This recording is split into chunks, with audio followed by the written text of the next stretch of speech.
hamna jambo ambalo linawaumiza watu wengi zaidi kama pale ambapo anapoumizwa kujifanya hajaumia, pale ambapo anafilisika kujifanya hajafilisika, pale ambapo anapodondoka kutokutaka kudondoka, kukubali kudondoka.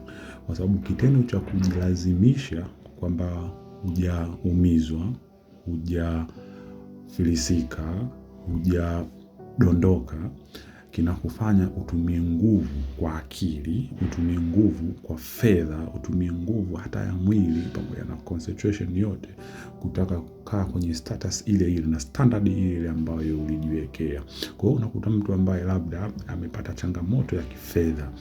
Changamoto ya kifedha hiyo imemfanya adondoke kiuchumi. Jambo ambalo yeye kashazoeleka labda mitaani, kazini, nyumbani kwamba ni mtu wa starehe, mtu wa magari, mtu wa show off nyingi, kula vyakula ambavyo vya bei ghali. Anashindwa kukubaliana na ile hali, anaanza kujaribu kutaka kuonekana kama yeye bado yuko vile vile. Kwa hiyo ile nguvu anatumia inamsababisha kuwa na msongo wa mawazo mkali, kuwa na huzuni kali, lakini pia kuwa na hofu, watu watanionaje, watanifikiriaje, kwamba je, akigundua kama nimedondoka atanionaje. Na kila unayemuona anacheka na vitu vyake, hataki kuangalia, unaona kama anakucheka wewe. Kwa hiyo unamuona labda anakuangalia, unaona kama anajua, kashaanza kujua madhaifu yako. Kwa hiyo ile hali ya kutokubali, denial kuwa nayo ndio inakufanya uingie kwenye matatizo zaidi, ambapo sana kuna mtu anaingia kwenye madeni.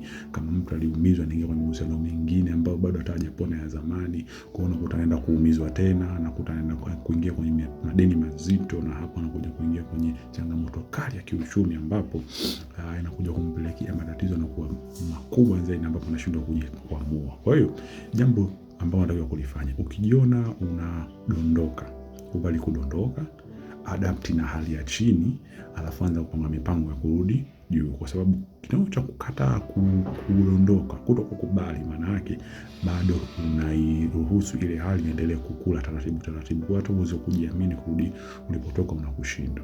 Lakini cha pili, anza mambo yako au maisha yako bila kuangalia fulani au akina nani watanionaje, kwa sababu maisha yako ni maisha yako na maisha ya watu wengine ni maisha ya watu wengine. Kila mtu ana aibu yake ambayo hawaisemi. Kwa hiyo wakiona aibu yako usishangae, kwa sababu watu huwa wanapenda sana kuangalia watu wengine na kufurahia anguko la watu wengine, ile hali wao wana mambo mengi ambayo yana aibu zao loficha moyoni mwao. Kwa hiyo usishangae, wewe focus na vitu vyako. Kitu cha tatu, usione aibu kwenye kutafuta, kwa sababu ushaanguka, ushaumizwa, usione aibu kwenye kujitafuta upya, sababu hao ni maisha yako, si maisha ya watu wengine. Maisha yako sio filamu kwamba utaedit vipande. Maisha yako ni real life, unahitaji kuishi, kukubali matatizo na kusonga. Lakini kitu cha 4, usikate tamaa, usivunjike moyo, na wala usitokwe na tumaini. Kuna tumaini la kuishi, usikate tamaa na pambania maisha yako mpaka pale utakapojipata, kwa sababu leo inaweza kuwa mbaya, kesho inaweza kuwa haieleweki, kesho inaweza kuwa mbaya zaidi, ila vipo siku utarudi tena kama zamani na utakuwa mkubwa zaidi.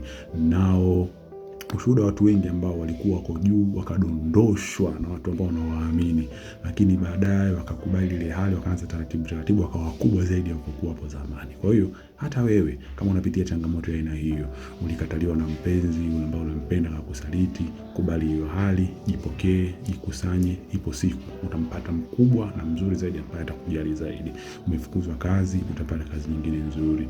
Umekataliwa, ipo siku utakubaliwa. Umefilisika, ipo siku utarudi. Lakini cha msingi, jiamini, jithamini, jijali, songa mbele, amini mchakato, ipo siku utapata.